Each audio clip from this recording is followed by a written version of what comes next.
Hvala što ste sa nama danas na ovom webinaru koji se organizuje u okviru diskusija koje organizuju zajedno Kancelarija Evropske unije u Srbiji i Centar za evropske politike, a cilj je da razgovaramo o svim onim temama koje su važne za građane Srbije kada je reč o evrointegracijama. Moje ime je Vesna Damjanić, ja sam novinarka RTS-a i meni je zadovoljstvo da danas budem moderator ove diskusije koja se tiče uticaja pandemije na ekonomske tokove našeg života. One noticed at the beginning, in a case you need English translation, it is available only on the Zoom platform. So after this, nastavljamo na srpskom. Zašto razgovaramo o ekonomskom uticaju? Zato što od samog početka, kada je počela epidemija i pandemija, razgovara se od dve borbe. Prva je borba da se očuva zdravlje ljudi, a druga je da se očuva ekonomski, odnosno naš privredni sistem. I zato ćemo mi danas razgovarati o više tema. Zašto je to važno za Srbiju? Koje mere su do sada donete? Šta još nedostaje? Ko je najviše pretrpeo u ova 2 meseca? Šta sve možemo da očekujemo do kraja ove godine? Gde je Srbija u poređenju sa zemljama regiona, u poređenju sa razvijenim zemljama? Razgovarat ćemo o tome kako je država pomogla privredi novcem iz budžeta. Razgovarat ćemo o tome kako je Evropska unija pomogla kroz donacije Evropska investiciona banka i sve ono što može da bude zanimljivo kako malim i srednjim preduzećima, tako i građanima, kako bi se očuvala ekonomija i kako bi se što pre ti negativni uticaji okončali. Moji i vaši sagovornici, na moje zadovoljstvo, su Marko Obradović iz saradnik Centra za evropske politike. Marko, dobar dan, hvala vam što ste sa nama. Tu je Nikola Altiparmakov, član Fiskalnog saveta. Nikola, dobar dan i vama, hvala vam što ste tu. Dobar dan. I Aleksandar Ljubić, on je izvršni direktor Saveta stranih investitora. Aleksandre, dobar dan. Hvala vam što ste došli.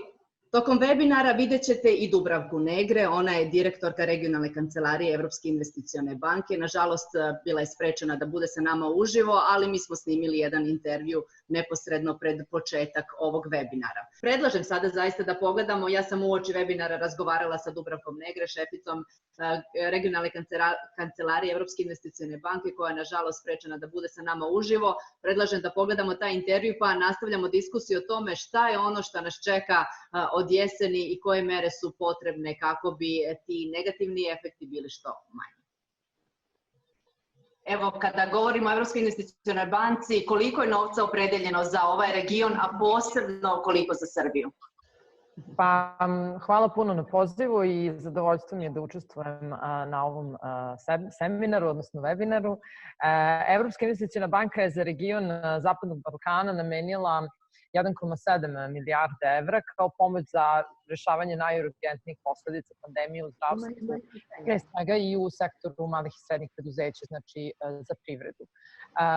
Kao dugoročnu podršku takođe pripremili smo i radimo na portfoliju projekata u ukupnoj vrednosti od 2,3 milijarde evra, znači to je nešto što će pokrijati malo više, što će obuhvatiti sve sfere privrede i nadamo se da će taj paket mera pomoći oporavku ekonomije, jačanju i zdravstvenih kapaciteta, ali i obnovi vitalne infrastrukture u zemljama u ovom regionu u narednom periodu i godinama koje dolaze.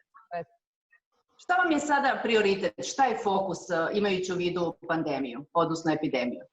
Pa što se tiče fokusa, tu je da kažem Evropska unija i institucije Evropske unije su bile jako jasne kada su izašle na samitu u Zagrebu, odnosno na video samitu, da je u fokusu zdravstvo, znači pomoć zdravstvenom sektoru i oporavku privrede. Znači, pre svega pomoć malim i srednjim preduzećima za likvidnost, da prevaziđu sve one probleme sa kojima su se suočili. Naravno da su tu zemlje koje pomažu svaka sa svojim merama na određeni način, ali i naravno međunarodne finansijske institucije su tu da pomognu bankarski sektor koji bi mogao da plasira sredstva po povoljnim, boljim uslovima, pre svega za one najugroženije delove privrede, a to su pre svega mala i srednja preduzeća kao i mikropreduzeća. Znači, naš je cilj pre svega da pomognemo da se osnaži zdravstveni sistem sa jedne strane koji je najviše pogođen, ali da pružimo dugoročne finansijske, ali i tehničke pomoći za razvoj i realizaciju projekata, pre svega znači privrede i svih privrednika u ovom regionu kao i u Srbiji. Kada govorite o najboljim mogućim uslovima, pre svega treba reći da su vaši krediti dostupni preko banaka koje posluju u Srbiji i to su uslovi gde na koji način vi njima pomažete, ne samo kroz niže kamate, već i kroz garancije. Tačno tako, znači mi kao, da kažem, supranacionalna institucija, znači institucija koja stoji u stvari iznad država samih, zadužujemo se na finansijskim tržištima po najpovoljnijim uslovima, jako dugoročno. Garancije koje stavljamo finansijskom sektoru na raspolaganje su pre svega instrumenti kojima motivišemo banke, dajemo im prostora da preuzmu veći rizik, da finansiraju rizičnija preduzeća, da ih finansiraju pod povoljnim uslovima, da im ne traže razne neka obezbeđivanja sredstava, kolaterale, znači sve ono što muči privrednike da jednostavno dobiju neke bankarske kredite. Znači mi im kroz te uslove koje im tražimo da ispune, odnosno da jednostavno sredstva stave na raspolaganje nekim novim preduzećima, rizičnim, uz manje zahteve, uz slabije kriterijume, mi im pokrivamo deo gubitaka ukoliko do njih dođe. Znači, ukoliko neki klijenti ne vraćaju novac u garantovanom roku ili u predviđenom, mi onda pokrivamo gubitke bankama. Znači, to su konkretni finansijski instrumenti koji pomažu bankarskom sektoru. Takvih je negde skoro milijarda evra plasirana u privredu Srbije u proteklih 4 godine, što priznaćete su značajna sredstva. Mi implementiramo time programe Evropske unije, pre svega programe za podizanje konkurentnosti privrede, kao i programe za pomoć inovativnim kompanijama, svemu onome što je više rizično u jednoj privredi. Evo na samom kraju, šta mislite da je ključno za ovu godinu? Da li je ključna i ta solidarnost i pomoć među samim kompanijama, bankama, u odnosu banaka prema kompanijama, država? Da li je ključno to da se nađe neki način da se zajedno prebrodi ova kriza? Ovo nije kriza jednog sektora, ovo je praktično kriza čitave ekonomije i to globalne ekonomije. Apsolutno, i tu jeste problematika celog problema, što ne možemo gledati ni Srbiju ni ovaj region izolovano. Mislim da mere bar koje su do sada donešene u Srbiji da su se pokazale pozitivno, ali ono što je jako bitno to je kako pomoći da se oporave sektori koji su najviše pogođeni. Automobilski sektor, sektor saobraćaja, transporta, turizma. Znači kako se srediti neke snage na te sektore, na preduzeće koje funkcionišu u tim sektorima, a sa ciljem da se sačuvaju radna mesta. To su, da kažem, jako problematična pitanja na koje mislim da retko ko može da da precizan odgovor. Ono što u svakom slučaju možemo da uočimo, što smo uočili da je Eurostat izašao sa svojim podacima gde je Srbija, da kažem, donekle jako dobro plasirana i kada se gleda rast u prvih 6 meseci ove godine u odnosu na prethodnu, ali i na zadnji kvartal prošle godine. Mislim da makroekonomska stabilnost je nešto na što treba voditi računa, ulagati javne rashode na ono što je zaista prioritet, a fokusirati se na to da zaduživanje na finansijskom tržištu se ostvare pod najpovoljnijim mogućim uslovima. U slučaju suprotno pribegavati nekim drugim merama. Zašto ne?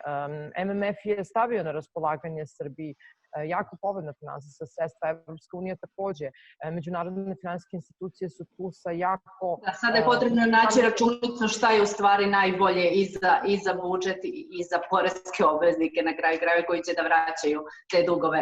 I evo za samom kraju, gde vi vidite privredu Srbije za godinu dana? Kratko. Pa ja mislim da je 2020. jako veliki pad, a 2021.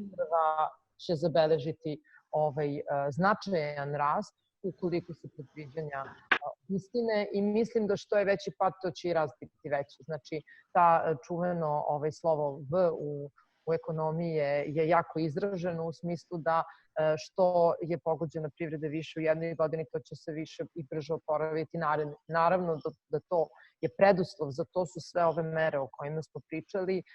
Ne treba zaboraviti strukturne reforme s kojima mora da se nastavi, ne treba zaboraviti reformu javnih preduzeća koje su jako bitna, konsolidaciju dalje finansijskog sektora koji je i dalje, da kažem, iako je dosta napretka napravljeno, treba i dalje da se konsoliduje, održavati nezaposlenost, odnosno truditi se da se održi na jednoj dobroj granici i nivou i pre svega raditi na porezima, na sakupljanju poreza, na poreskoj reformi. To je sve nešto što je uvezano jedno s drugim.